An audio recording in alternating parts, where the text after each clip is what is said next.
Alright, what is up, everybody? Welcome to the Week 3 recap. I know it's coming a little late this week. Apologies. Commission's had a busy week getting used to North Carolina. But I know where my priorities are, and I'm still making that Week 3 recap video, even though Week 4 is now underway right now. So I hope everyone's at home rooting on my boy Le'Veon to score some big points. We're going to need it. Alright, so let's go ahead and talk about Week 3, and here is your Week 3 winner. All I do is win, win, win, no matter what. Got money on my mind, I can never get enough. And every time I step up in the building, everybody hands go up. And they stay there, and they say yeah, and they stay there. Cause all I do is win, win, win. And if you going in, put your hands in the air, make them stay there. Congratulations, Mike Melson, with the big win. For the second straight week, we had a Super Bowl of sorts where the highest score played the second highest score of the week, which is pretty crazy. So yeah, unfortunately this week I was on the losing end of that. It hurt me to pick a winner of the week, being the guy I was playing, but it is well deserved. 55 years in waiting, putting up a grand total of 196.4 points. Whew! And there were a lot of great plays in that lineup. One being Mr. Steve Smith, who apparently still has quite a bit of gas in that tank.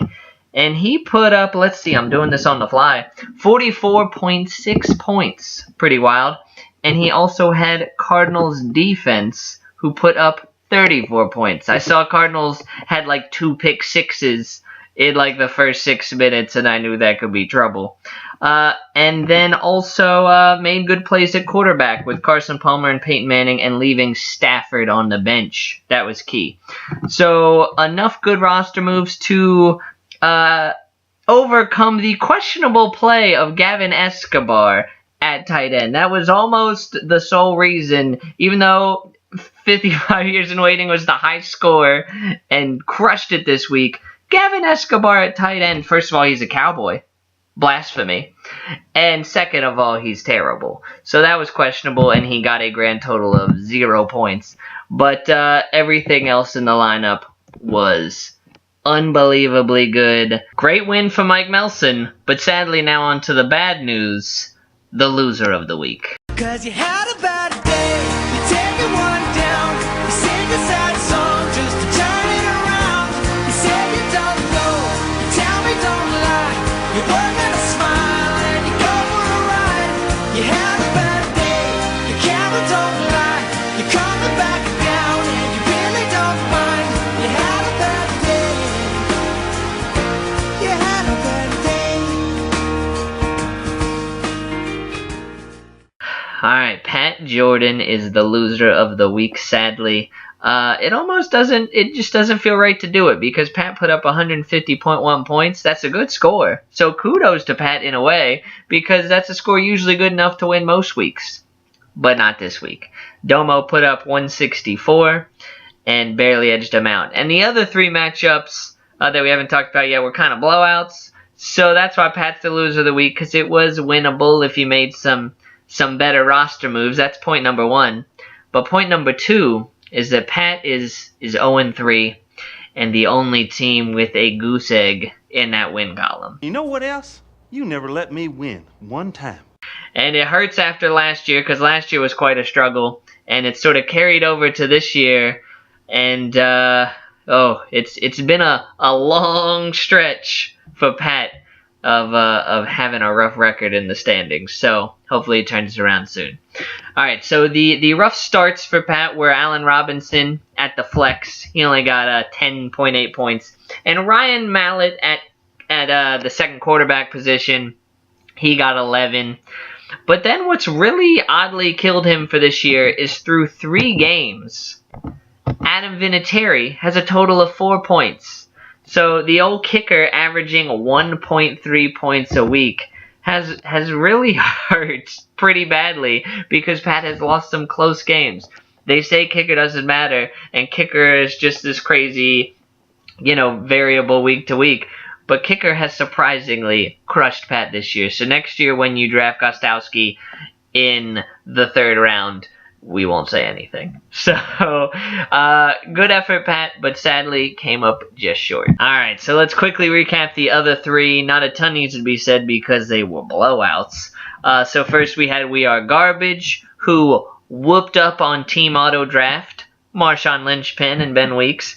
And We Are Garbage had a very solid week behind Keenan Allen's 38 points, Aaron Rodgers' 34 points, and Joseph Randle, who, if anyone saw that game, Joseph Randle scored like 3 touchdowns immediately in that game. And Joseph Randle got 30 points. So quite a week for We Are Garbage.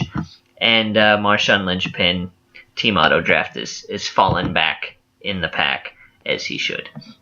Alright, so then we have One Fell Swoop, who got whooped by Super Mario Brothers, 174.4 to 116.4. And let's see, One Fell Swoop, of course, had a big week from Tom Brady. He always does. But then Heath Miller, Doug Baldwin, Justin Forsett, they all had, let's see, 6.9 points or less. So that was a little rough.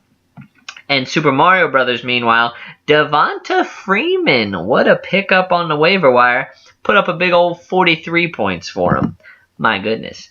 So very well done by John Fitzsimmons on that one, edging out Drew Melson by a pretty healthy margin. And last we had John Fonecker, and we'll just call him Team Trash Talk because that's what he is. I love it. Play those mind games, John. So Team Trash Talk was 0-2 going into the week, but don't underestimate him. Still have a pretty good squad. And he was facing the 2-0 America's Fantasy team, Stephen Griffith. And John Fonecker got the win, 173.2 to 105.8. Whew, quite a beatdown. And America's Fantasy team, though, ran into some bad luck. Ben Roethlisberger is out for a while, and I just traded for him. I don't know if that was a good move, or not. Terrence Williams, he put up a goose egg. Ouch.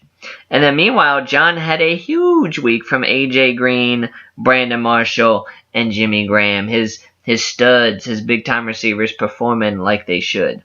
So, big win for Johnny Boy, and way to get a win. Look out! They're going to erupt. They're going to bust loose. Yeah, they're going to do it. They're going to bust loose. They're a powder keg juggernaut. That's your recap for week 3. Hope you enjoyed it.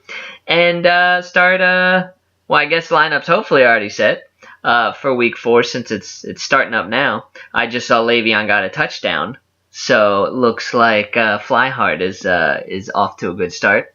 But yeah, enjoy the games this week and good luck in your matchup.